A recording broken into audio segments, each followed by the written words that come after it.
창세기 38장 20절로 30절까지의 말씀 우리 다 같이 한 목소리로 합독하겠습니다. 유다가 그 친구 아둘람 사람의 손에 부탁하여 염소 새끼를 보내고 그 여인의 손에서 담보물을 찾으려 하였으나 그가 그 여인을 찾지 못한지라. 그가 그곳 사람에게 물어 이르되 길곁 에나임에 있던 장녀가 어디에 있느냐. 그들이 이르되 여기는 장녀가 없느니라. 그가 유다에게로 돌아와 이르되 내가 그를 찾지 못하였고 그곳 사람도 이르기를 거기에는 장녀가 없다 하더이다 하더라. 유다가 이르되 그로 그것을 가지게 두라. 우리가 부끄러움을 당할까 하노라. 내가 이 염소 새끼를 보냈으나 그대가 그를 찾지 못하였느니라. 석 달쯤 후에 어떤 사람이 유다에게 일러 말하되 내 며느리 다말이 행음하였고 그 행음함으로 말미암아 임신하였느니라. 유다가 이르되 그를 끌어내어 불사르라. 여인이 끌려 나갈 때에 사람을 보내어 시아버지에게 이르되 이 물건 임자로 말미암아 임신하였나이다. 청하건대 보소서. 이 도장과 그 끈과 지팡이가 누구의 것이니까 한지라. 유다가 그것들을 알아보고 이르되 그는 나보다 옳도다. 내가 그를 내 아들 셀라에게 주지 아니하였음이로다 하고 다시는 그를 가까이 하지 아니하였더라. 해산할 때에 보니 쌍태라. 해산할 때에 손이 나오는지라. 산파가 이르되 이는 먼저 나온 자라 하고 홍색 실을 가져다가 그 손에 메었더니 그 손을 도로 들이며 그거의 아우가 나온지라.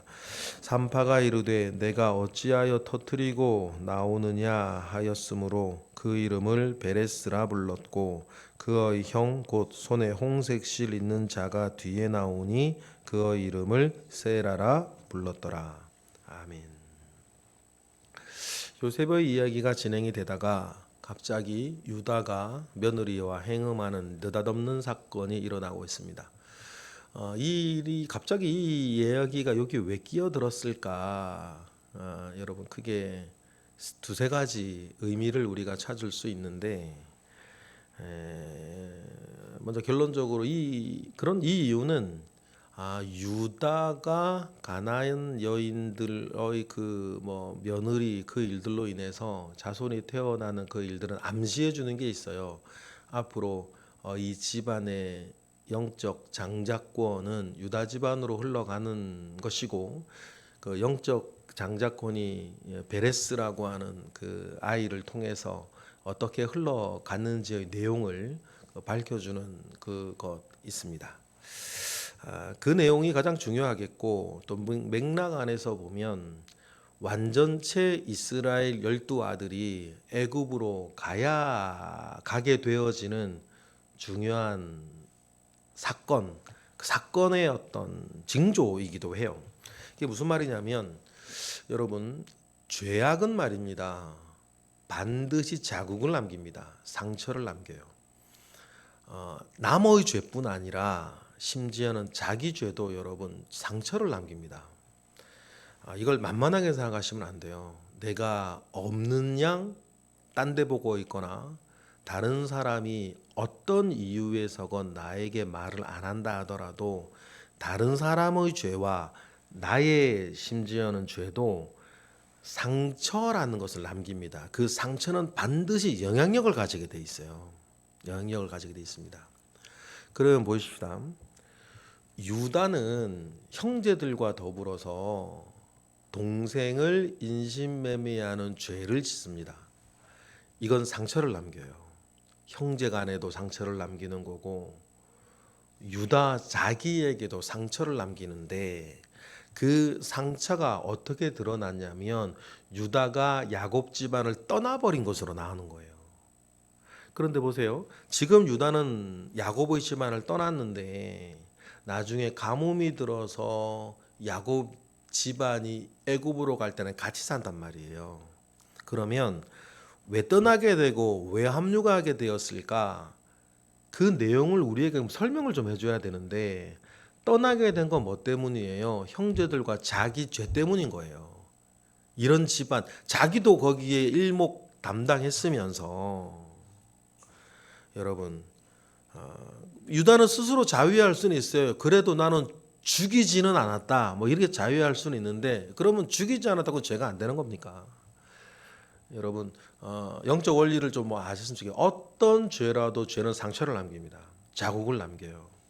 때로는 오랜 시간이 지나 상처는 남아도 뭐는 남는 거예요? 흉터는 남는 거거든요. 늘 그걸 기억하고 관리하고 사셔야 되는 거예요. 그래서 어떤 유다에게도 상처는 남았고 집을 떠났는데 문제는 뭐냐면 유다가 집을 떠난 채로 가나안 사람들과 섞여 살면 두 가지 문제가 생기죠. 이스라엘이 애굽으로 들어가고 400년 뒤 애굽에서 나올 때 12지파가 안 되는 거죠. 하나가 빠진단 말이에요.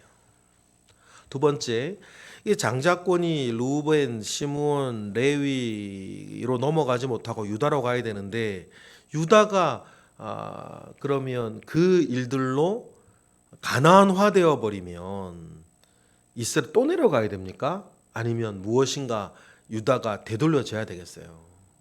그래서 이 유다의 부끄러운 사건은 집을 떠난 이 유다가 창피해서라도 다시 아버지 집으로 돌아오게 되는 사건이 되는 거예요. 더 이상 창피해서 살 수가 없는 거. 이 사건, 이 다말과 이 베기라이 드러났을 때 그런 어떤 맥락 속에 여러분 우리가 있습니다. 여러분 그래서 이 유다가 나갔다가 돌아오고 그 와중에 우리가 한 가지 확실하게 알게 되어진 건 아버지 야곱까지도 하란에 있는 자기 원래 혈통 가운데에서 며느리를 구하기 시작했는데 야곱의 아들들부터는 그 기준이 무너져요.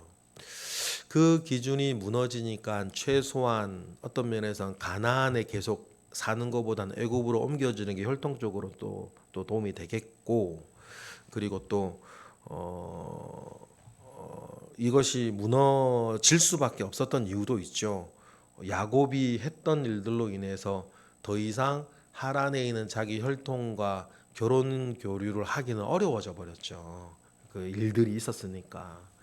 그런 모든 것들이 이렇게 만들어 가는데 인간적인 이런 모든 일들 속에서 여러분들 꼭 잃어버리지 말아야 되는 게 뭐냐면 인간적인 여러 일들 속에서 여전히 흐르고 있는 하나님의 은혜인 거예요.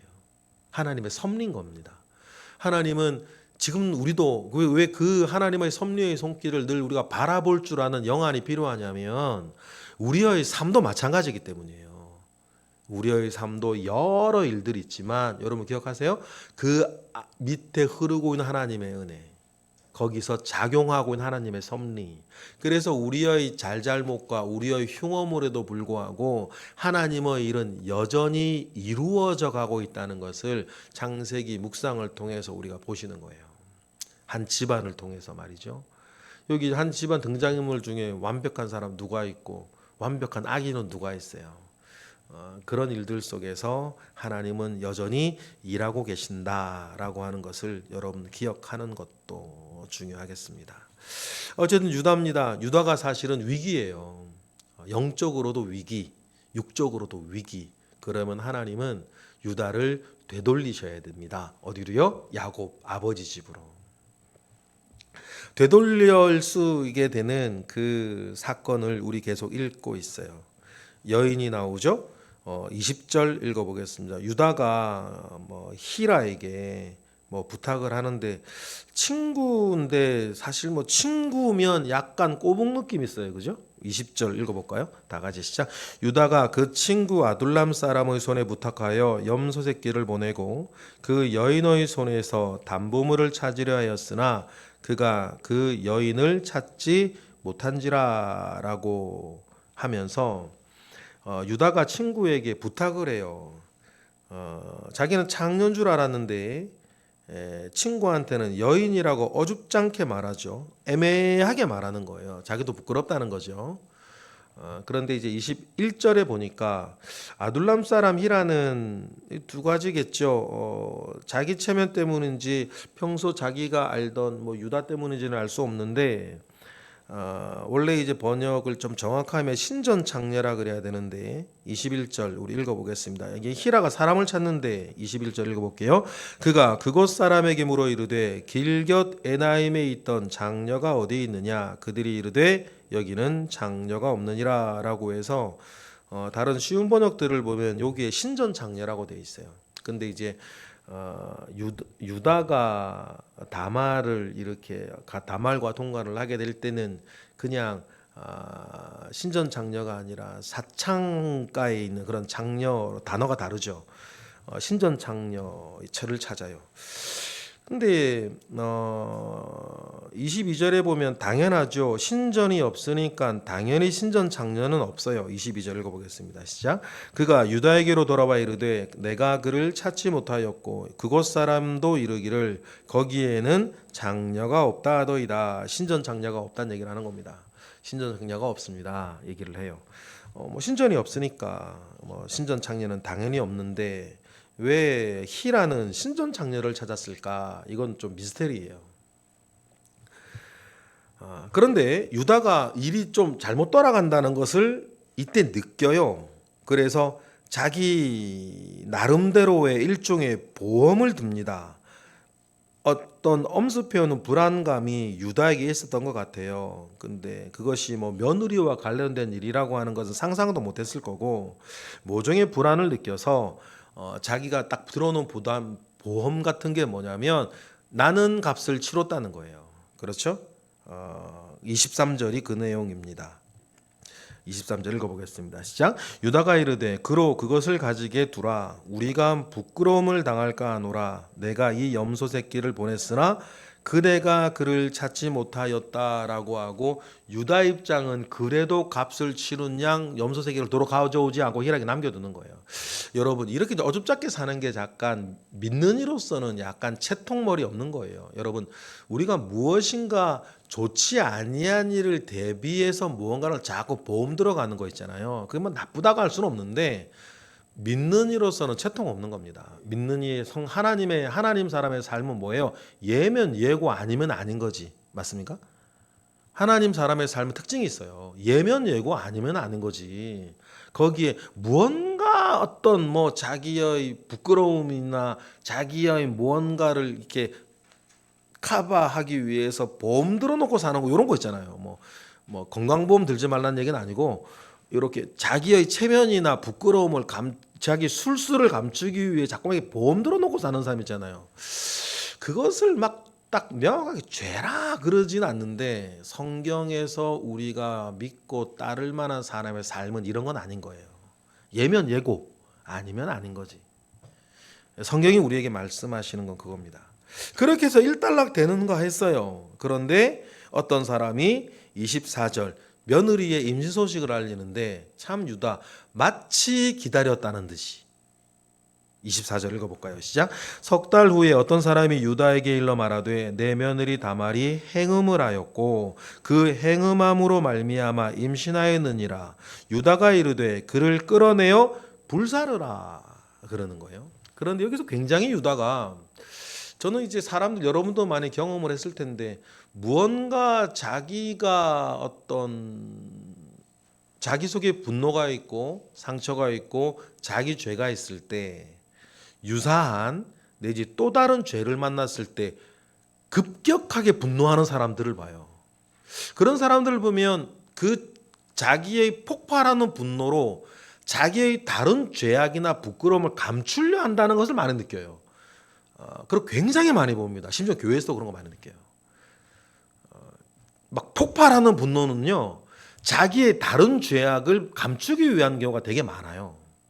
근데 유다가 그러고 있어요. 왜냐하면 아직 모세의 율법 전이긴 한데 모세의 율법은 하나님의 뜻도 있지만 당시 사람들의 정서도 반영한단 말이에요.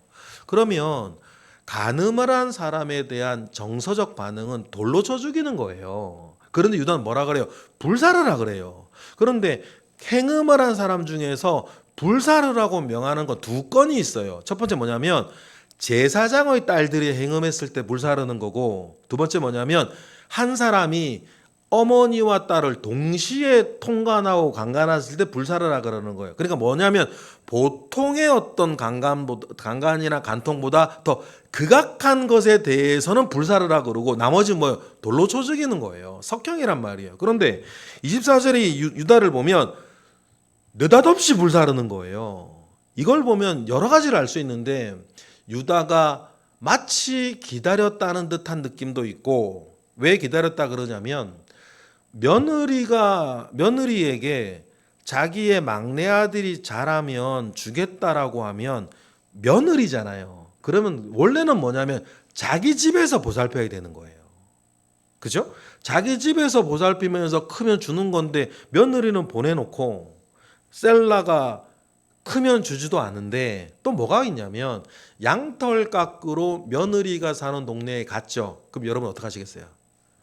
찾아가든지 불러서 밥이라도 사두든지 안부도 묻든지 양털은 겨울 지나고 매년 봄마다 깎는단 말이에요. 그런데 유다가 어떻게 해요? 그 와중에 며느리를 찾질 않는 거예요. 이거는 강력한 메시지가 됩니다. 나 너 버렸다는. 말로는 그러지만. 그러니까 이제 성경 전체의 내용에서 다말을 그렇게 나쁘게 말하질 않아요. 이런 일을 했음에도 불구하고 다말을 나쁘게 말하는 뉘앙스는 없어요. 왜냐하면 유다가 지금 벌이는 일들이 이게 그쵸?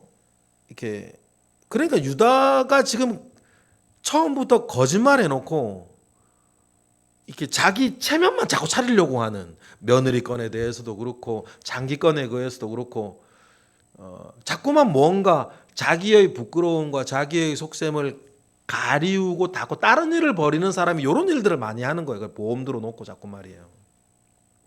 이런 사람들과 함께 섞여 사는 건 피곤합니다, 여러분. 피곤해요. 무언가 찾아와서 말을 할 때 속셈이 뭐지를 자꾸만 따져봐야 되는 거예요. 여러분, 성도 사이에는 그러면 안 되는 거예요. 여러분들이 저에게 와서 무슨 말을 하면 예면 예고 아니면 아닌 거지, 뒤에 막 뭔가 감춰놓고 말하고 그러면 얼마나 저와 여러분 사이가 피곤해요. 만약에 제가 여러분한테, 저는 그건 잘하는 것 같은데, 제가 여러분한테 무슨 말을 하면 예면 예고 아니면 아닌 거지, 뒤에 뭐 감춰놓고 여러분한테 이런 말하고 저런 말하면 여러분들은 제가 무슨 말 할 때마다 왜 저렇게 말씀을 하실까? 그러면 여러분 성도의 교제가 되겠습니까? 안 되는 거지. 무슨 말씀 아시겠죠? 그러니까 유다가 지금 아마 제가 볼 때는 자기 상처와 자기 죄 때문에 자기의 성향이 더욱더 드러나서 그런 것 같기는 합니다. 그러니 유다가 그 이야기에 마치 기다렸다는 듯이 폭발하며 불사르라고 얘기를 할 때 25절 다말은 이유가 뭐가 있었죠. 25절 읽어보겠습니다. 시작. 여인이 끌려나갈 때에 사람을 보내어 시아버지에게 이르되 이 물건 임자로 말미암아 임신하였나이다. 청하건대 보소서 이 도장과 그 끈과 지팡이가 누구의 것이니까 한지라. 이에 26절 그걸 알아보고 뭐라 그래요? 네가 나보다 옳다라고 이야기하면서 유다가 또 이런 면은 좋아요. 딱 인정하죠. 26절 읽어볼까요? 시작. 유다가 그것들을 알아보고 이르되 그는 나보다 옳도다. 내가 그를 내 아들 셀라에게 주지 아니하였음이로다 하고 다시는 그를 가까이 아니하였더라 하면서 이 이야기 일단락 되어지고 집 나가서 또 이런 큰 일을 당하고 유다는 다시 야곱의 집으로 돌아온 것 같아요. 이때 보면 뭐 유다의 나이도 그렇게 많지도 않아요. 20대 중후반 정도 되니까 이런 일들 벌였던 것 같습니다. 그리고 27절부터는 이스라엘의 적통이 어떻게 흘러가게 되었는가, 베레스라고 하는 쌍둥이의 동생에게로 이렇게 흘러져 내려간다는 것을 보여주죠. 쌍둥이가 나오는데 손이 나오니까 형이니까 이제 빨간색 실로 표시를 했는데 그 손이 29절 도로 들어가고 아우가 먼저 나왔는데 베레스라고 이름을 붙였어요. 이 베레스가 예수님의 족보에 올라가는 동생인데 여기가 왜 이 얘기를 왜 여기에 끼워 넣었을까? 쌍둥이 태어났고 동생이 이어간다면 되는데 이 이야기를 통해서 한 가지 분명히 풍겨주는 메시지 하나 있죠. 바뀌었다라는 겁니다. 뭐가 바뀌었습니까? 적자가 바뀌었다.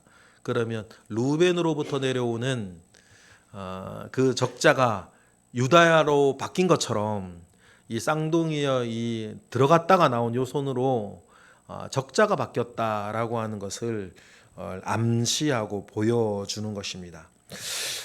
여러분 우리가 이제 이걸로 이제 유다의 이야기는 일단락이 날 거예요. 짧은 이야기가 요셉의 이야기 사이에 껴 있죠. 이걸 통해서 모두에 말씀드렸던 것처럼 한 가지만 여러분 확실히 아셨으면 좋겠습니다. 하나님 정말 열심히 일하시는구나. 하나님께서 참 열심히 일하시는구나. 사람의 이 모든 모양 가운데에서 이런 생김새 가운데에서 하나님 열심히 일하시는구나라는 것들을 여러분 언제나 읽으셔야 되겠고 그 하나님을 우리가 성경에서 읽어야 어떻게 되는 겁니까? 나와 나의 삶에서도 여전히 열심히 일하시는 하나님을 볼 수 있고 보아야 신뢰하고 신뢰해야 순종한다. 그렇죠? 그런 일들 속에 있습니다. 그렇습니다. 하나님 여전히 열심히 일하십니다. 여러분 그 하나님 신뢰하고 오늘의 삶을 여러분 만나시기를 바랍니다. 사람의 일, 세상의 일로 육적인 일로 일희일비하지 마시고 그 모든 일들 속에서 열심히 일하시는 하나님만이 나의 힘이요 나의 길이다라고 하는 것들을 우리가 늘 창세기 묵상하시면서 늘 확인하시는 시간 되시길 주님의 이름으로 축복합니다. 기도하겠습니다. 하나님 감사합니다. 크신 은혜 가운데 우리와 함께 하시고 크신 능력 가운데 우리와 함께 하시옵소서. 하나님께서 야고보의 집안 유다에게도 열심히 일하시는 것을 우리가 봅니다. 당시의 사람들은 그때에는 그것이 하나님의 일인지는 알지 못했을 수도 있고 자기의 삶의 여러 부끄러운 사건들로 받아들여질 수도 있지만 나중에 지나고 보면 하나님이 하신 일의 결과를 알게 되듯이 우리의 삶 역시 그렇게 흘러가고 있음을 믿습니다. 알지 못할 때에도 하나님을 신뢰하며 살아가는 데에 조금도 부족함이 없도록 주여 역사하여 주시옵소서. 모든 것으로 인하여 하나님께 감사드리며 예수 그리스도의 이름으로 기도드렸나이다. 아멘.